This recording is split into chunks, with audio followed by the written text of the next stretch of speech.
On cherche à déterminer la formule chimique de l'acide chlorhydrique, d'une solution aqueuse d'acide chlorhydrique. L'acide chlorhydrique est une solution aqueuse qui est obtenue par dissolution du chlorure d'hydrogène gazeux dans l'eau.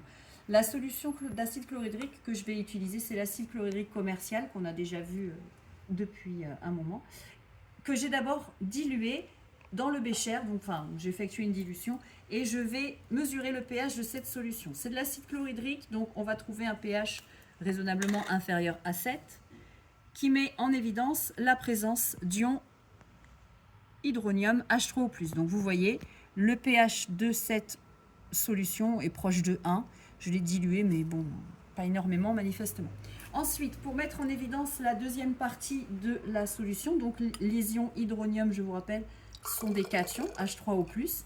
Donc, pour équilibrer les charges, il faut que la solution contienne également des ions négatifs, des anions. Donc, je vais mettre en évidence l'acide chlorhydrique. On suppose qu'il s'agit des ions chlorures, donc je vais mettre un petit peu de nitrate d'argent dans la solution d'acide chlorhydrique. Et en versant du nitrate d'argent dans la solution d'acide chlorhydrique, on observe un précipité blanc qui est caractéristique de la présence des ions chlorure Cl-. Donc, la solution d'acide chlorhydrique s'écrit, la formule s'écrit, il s'agit d'une solution. Donc, entre parenthèses, on ouvre la parenthèse, on commence par la formule du cation.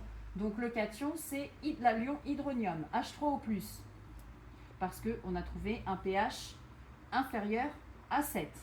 Plus la formule des anions. Les anions, c'est les ions chlorure, Cl-, mis en évidence par le précipité blanc avec le nitrate d'argent. On va vérifier que cette formule est bien équilibrée. Les ions H3O+, portent une charge positive. Les ions chlorure portent une charge négative, donc 1+, 1-, ça fait bien 0. Il y a une autre façon d'écrire cette formule chimique.